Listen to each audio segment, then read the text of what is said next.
이경자는 아침마다 식탁 위에 남편의 사진을 올려놓고 차를 올렸다. 잘 계시죠? 여보, 세 번째 기일이 지나도 태수의 빈자리는 여전히 식탁 끝에 남아 있었다. 그러던 어느 월요일 우편함에서 익숙한 필체가 눈에 들어왔다. 봉투에는 깔끔하게 쓰인 글씨. 보낸 사람. 박태수. 순간 손이 떨렸다. 이건 무슨 장난이지? 편지는 이렇게 시작됐다. 경자야, 잘 지내고 있지? 여긴 생각보다 조용하고 평온해. 요즘 들어 자꾸 네 얼굴이 떠올라서 그냥 편지를 써봤어. 이경자는 순간 숨이 턱 막히는 듯했다. 남편의 필체. 남편만이 쓰는 말투. 심지어 경자야라는 호칭도 정확히 그였다. 이걸 누가 쓴 거야? 누가? 편지엔 과거 두 사람만이 알고 있는 추억들이 상세히 적혀 있었다. 1987년 제주도 여행. 그녀가 유산을 경험했던 그 해 겨울. 외부에 말한 적 없는 그녀와 태수의 고통스러운 기억들. 그날 밤 경자는 거의 잠들지 못했다. 다음 주 월요일 다시 그 필체의 편지가 도착했다. 이번엔 그 얘기 해볼까? 우리 그날 밤 병원에서 나눈 대화. 난 아직도 기억해. 그 편지에는 경자가 가장 숨기고 싶었던 과거가 담겨 있었다. 태수의 말기 병상 앞에서 그녀가 속으로 품었던 생각. 이제 그만 보내줘야 하나. 그 생각을 태수가 알아챘던 것처럼 그 말이 편지에 쓰여 있었다. 그때 너가 내 손을 쥐며 울던 얼굴 아직도 잊히질 않아. 경자는 손에서 편지를 떨어뜨렸다. 현기증이 밀려왔다. 그날 오후 박세진이 찾아왔다. 엄마, 요즘 좀 이상해 보여요. 무슨 일 있어요? 별일 아니야. 그냥 좀 피곤해서. 편지 받으셨어요? 경자는 가슴이 철렁 내려앉았다. 설마 이 아이가 알고 있는 건가? 며칠 뒤 경자는 우체국에 들러 그 편지들의 발송지를 추적해 보기로 했다. 창구에는 직원이 앉아 있었다. 저 혹시 이 주소로 온 편지들 발송지가 어딘지 알 수 있을까요? 이건 일반 발송이 아니라 보관 위임 우편이에요. 위임이라면 사망자 명의로 미리 써둔 편지를 일정 주기로 발송하는 서비스가 있어요. 오래전 계약된 거니라. 경자의 눈이 커졌다.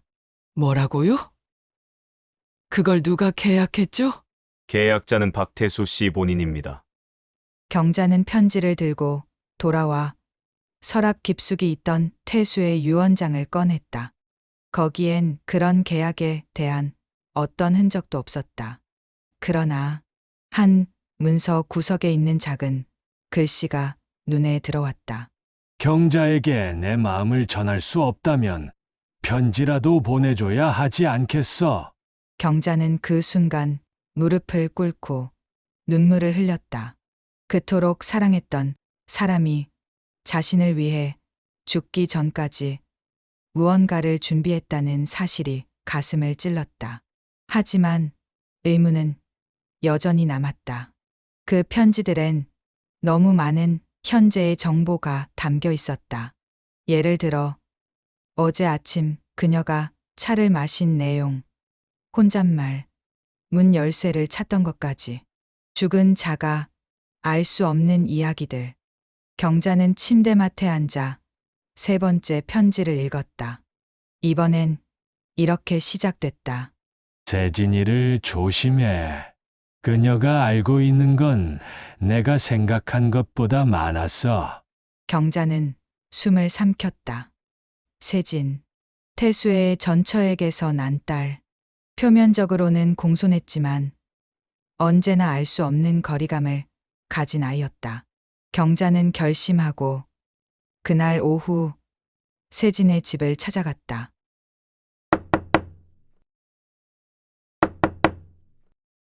예고 없는 방문에 세진은 놀란 기색을 감추지 못했다.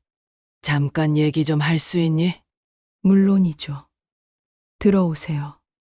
거실엔 차가운 공기만 맴돌았다. 경자는 꺼내놓은 편지를 그녀에게 내밀었다. 이거 네가 보낸 거니? 아니요. 전 그런 짓 안 해요. 하지만 그 글씨는 낯설지 않네요. 무슨 말이니? 아버지가 돌아가시기 전에 제게 노트 하나를 남기셨어요. 손으로 쓴 글이 가득한. 경자의 눈이 흔들렸다. 거기엔 아버지가 병상에서 겪은 꿈 이야기들이 있었어요. 그 중엔 엄마에 대한 원망도 조금 있었죠. 근데 이상했어요. 시간이 지나며 그 원망이 후회로 바뀌더라고요. 경자는 노트의 존재를 처음 들었다. 태수가 떠나기 전 그녀와 딸 사이에 남긴 숨겨진 유산. 일주일 뒤 또다시 편지가 도착했다. 이번엔 내용이 달랐다. 이제는 말할 수 있을 것 같아. 경자야, 사실 그날 나는 네 손끝에 주사로 떠났어. 경자는 편지를 들고 얼어붙었다. 넌 날 죽였어. 하지만 그게 나쁘다고는 생각하지 않아. 그날 밤 그녀는 울었다. 그 누구에게도 말할 수 없었던 안락사의 기억. 태수는 이미 고통에 지쳐 있었고 그녀는 몰래 수면제를 정맥에 넣었다. 태수는 눈을 감으며 손을 꼭 쥐고 말했다. 고마워. 하지만 이 편지는 분명 죽은 자만이 알 수 있는 것들로 가득 차 있었다. 어떻게 그걸 알고 있는 거야? 정숙은 다시 우체국을 찾아갔다. 전에 그 직원을 다시 불러 세웠다. 내가 모르는 무언가가 있는 거죠. 그 편지들 진짜로 남편이 보낸 건가요? 직원은 조용히 눈을 피했다. 그의 목소리는 낮고 무거웠다. 사실은요. 편지 일부는 저도 직접 본 적이 있습니다. 네? 돌아가시기 전 병원에 자주 오셨거든요. 제가 친동생이에요. 경자는 충격으로 말을 잃었다. 형님이 제게 부탁했어요. 돌아가신 후에도 그분께 마음을 전할 수 있게 도와달라고요. 그게 이 편지 시스템이었죠. 그런데 그런데 뭐죠? 처음 세 장은 미리 작성된 편지였어요. 그런데 네 번째 편지부터는 제가 보낸 게 아닙니다. 저도 보낸 적 없어요. 등골이 서늘해졌다. 경자는 돌아와 태수의 책장을 뒤지기 시작했다. 책장 안쪽엔 오래된 열쇠 하나가 있었다. 그 열쇠는 지하 다용도실의 낡은 서랍장을 열 수 있었다. 그 안엔 녹음기 하나와 편지 뭉치, 그리고 태수의 육성 파일이 있었다. 경자는 녹음기를 재생했다. 경자야, 이 녹음을 듣는다면 내가 이미 떠났겠지. 너에게 원망은 없어. 오히려 고맙고 미안하고 세진이에게도 미안해. 그 애는 내게 마음을 열지 못했지만 널 미워한 적은 없었어. 하지만 지금 너가 받고 있는 편지들은 그건 내가 쓴 게 아니야. 조심해, 경자야. 그건 내가 보낸 게 아니야. 경자는 숨이 멎는 듯했다. 지금까지 받아온 편지 중 일부는 태수의 의지가 아닌 다른 누군가의 손에서 나온 것이었다.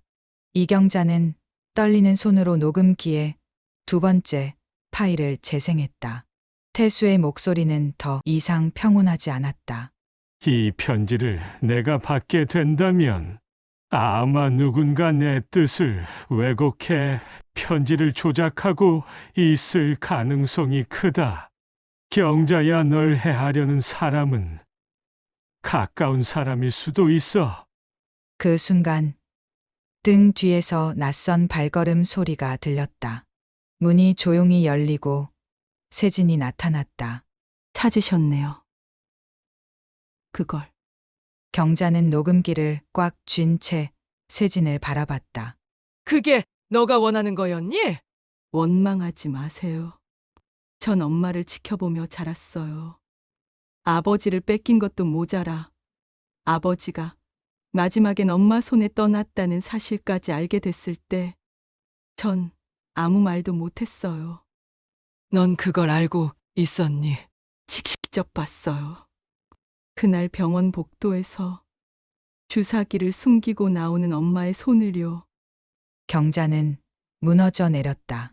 그날의 기억이 세진의 눈에 고스란히 담겼던 것이다. 전 처음엔 복수하려고 했어요. 엄마를 불안에 떨게 하고 죄책감으로 무너지게 만들려고. 그래서 아버지의 글씨체를 연습하고 녹음 파일을 조작해서 편지를 만들었죠.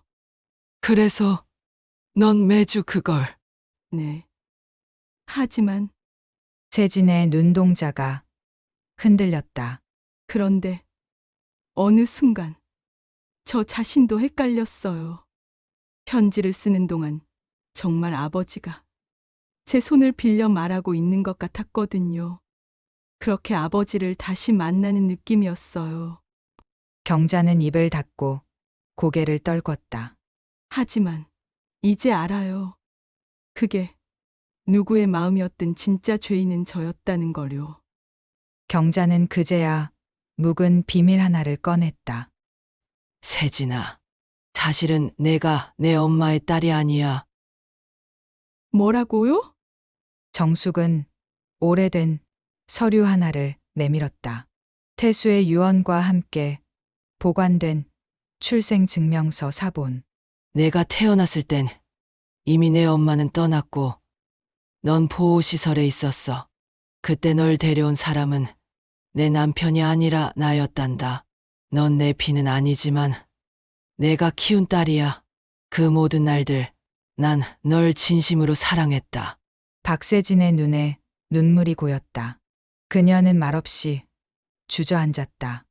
며칠 후 경자는 마지막 편지를 받았다. 이번엔 분명 태수가 남긴 진짜 유서였다. 녹음 파일 속 마지막 메시지와 함께 발견된 원본 편지. 경자야, 우리가 함께한 시간이 전부 행복했다고는 말 못해. 하지만 마지막 순간, 네 손이 내 손을 잡고 있던 그 순간만큼은 모든 고통이 사라졌어. 세진이도 널 많이 닮았더라. 그 아이가 널 원망하더라도 언젠간 알게 될 거야. 너가 그 아이를 얼마나 아꼈는지. 사랑한다. 이 말 다시 하고 싶었어. 잘 가. 그리고 다시 살아. 경자는 편지를 품에 안고 오래도록 울었다. 몇 달 후 이경자는 집을 정리하고 작은 시골 마을로 이사했다. 이웃들과 차를 나누고 소소한 강의를 하며 지냈다. 박세진은 정숙을 찾아와 조용히 말했다. 엄마, 저 다시 시작하고 싶어요. 경자는 미소 지었다. 두 사람 사이엔 아직 상처가 있었지만 그 위엔 조용히 용서와 사랑이 내려앉고 있었다.